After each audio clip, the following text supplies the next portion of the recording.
Thank you very much, Speaker Saab.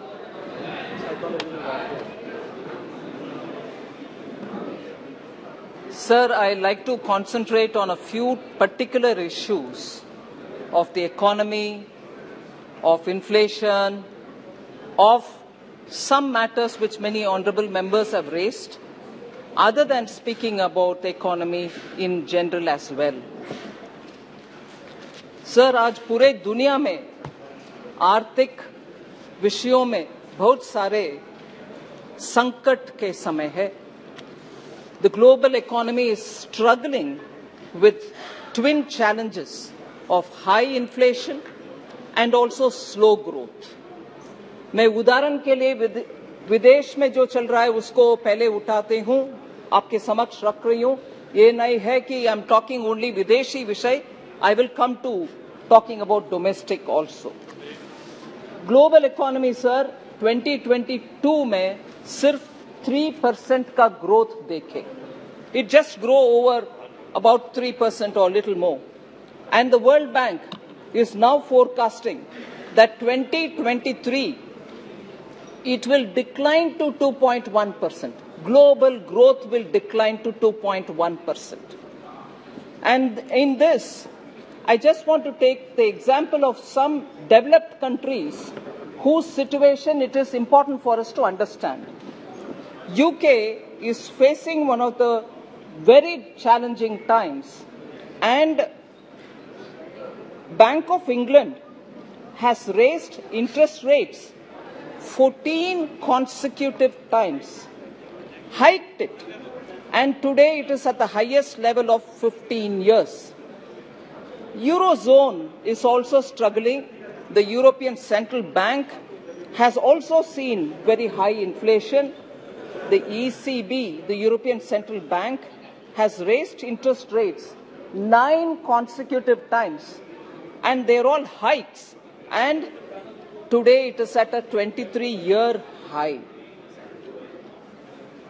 If that is the case with European Central Bank, in Germany too, which is the largest economy in Europe, there too the challenges are very, very big, and the IMF expects the German economy to contract at a projected 0.3% in 2023. इतना नीचे तक Germany के economy भी गिरावट में आ रही है.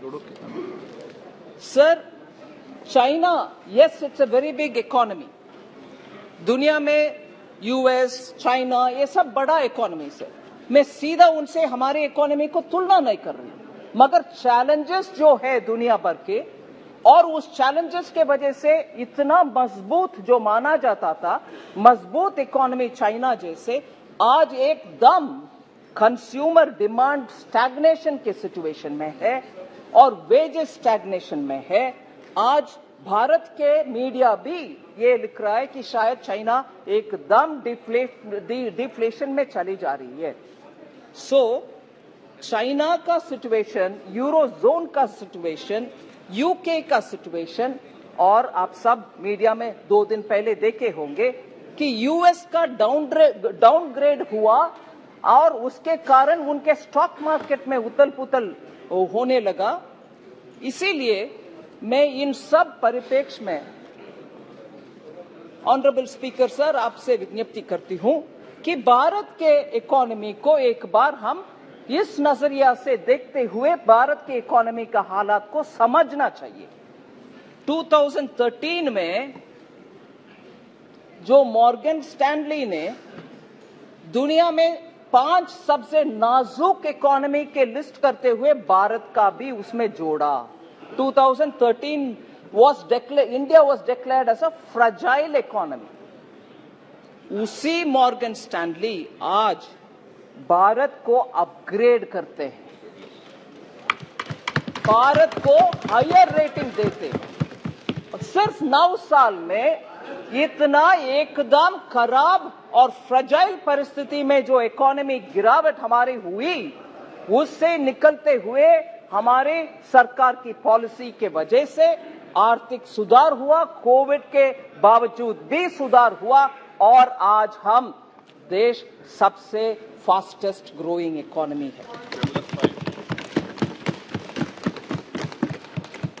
और हमारे रियल जीडीपी ग्रोथ 7.2 2022-23 में हुआ, and it is projected to grow at 6.5% in 23-24. These are projections given by not just one agency, several global agencies, and our own RBI's projection is also saying this. So सबसे बड़ा, सबसे fastest growing economy और upgrade किए गए economy, जबकि US हो, China हो, सबका डिग्रेडिंग, डाउनग्रेडिंग हो रहा है। So India is in a rare position, sir, of being optimistic and positive for its future growth. Sir ये सब कैसे पॉसिबल हुआ? 2014 से प्रधानमंत्री मोदी जी ने सबका साथ, सबका विकास, सबका विश्वास और सबका प्रयास के रास्ते पे चलते हुए हमारे पॉलिसी को इतना सुधारा, जिसके वजह से कोविड का संकट भी क्यों ना हुआ, हम उससे पार करते हुए आज रिकवरी के रास्ते पर सबसे तेजी गति में आगे बढ़ रहे हैं। इससे पहले सर, जनधन योजना सबके साथ का उदाहरण मैं बोलने वाली हूं। जनधन योजना, digital India mission, focus on health through Ayushman Bharat, Jan Aushadhi केंद्र, ये सब सामान्य लोग के लिए बेनिफिट करने वाले ऐसे स्कीम के द्वारा ही सबका साथ हुआ है। मगर इससे पहले हम सुनते थे गरीबी हटाओ, बार बार 6 दशकों से हम सुन रहे हैं गरीबी हटाओ। सचमुच में हटाया गया क्या? नहीं। अभी आप देख रहे हैं हम क्लियरली पॉवर्टी को कम करने में सफल देख पा रहे हैं, और भी काम बाकी है। सो यूपीए सरकार ने एक पोस्ट डेटेड चेक देते थे, हम सब समझते हैं आज का चेक नहीं, फ्यूचर डेट में चेक दिया गया, गरीबी हटेगा, मगर वो नहीं है हमारे पॉलिसी, और मोदी जी ने इसको पूरे के पूरे परिवर्तन कर चुके हैं।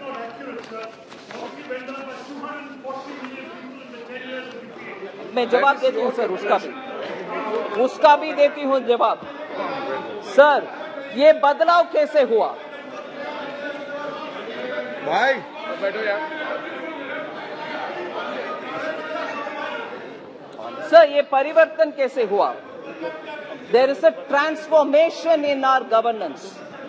वो ट्रांसफॉर्मेशन से वो ट्रांसफॉर्मेशन मैं सिंपली समरी करना चाहती हूं, मगर डिटेल भी बोलूंगी। वर्ड्स लाइक बनेगा, मिलेगा, ये सब हो गया अभी। अब वो नहीं है। जनता आजकल क्या उपयोग कर रहे हैं? बन गए, मिल गए और आ गए, यही हो रही है शब्दावली। मैं उदाहरण के लिए बोल रही हूं, यूपीए के समय बिजली आएगी करते थे लोग, अभी बिजली आ गए। गैस कनेक्शन मिलेगा, आज गैस कनेक्शन मिल गया। वाटर कनेक्शन मिलेगा करते थे यूपीए में, अभी मिल गया। पीएम आवास का घर बनेगा, अभी पीएम आवास का घर बन गया।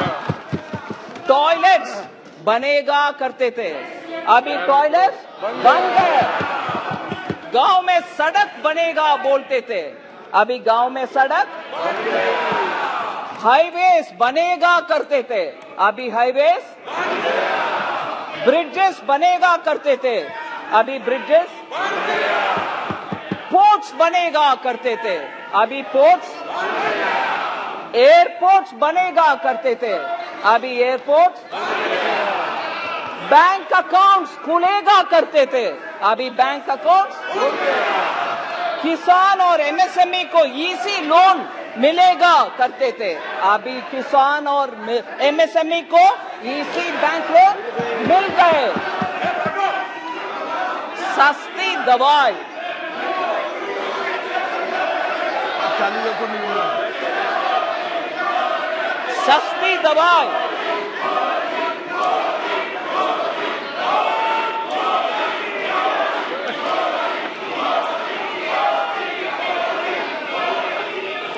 सस्ती दवाई और स्वास्थ्य सुविधा मिलेगा करते थे, अभी सस्ती दवाई और स्वास्थ्य सुविधा मिल गया। आसानी से राशन मिलेगा करते थे, अभी आसानी से राशन मिल गया। इसीलिए सर, इसका समझ आवश्यक है।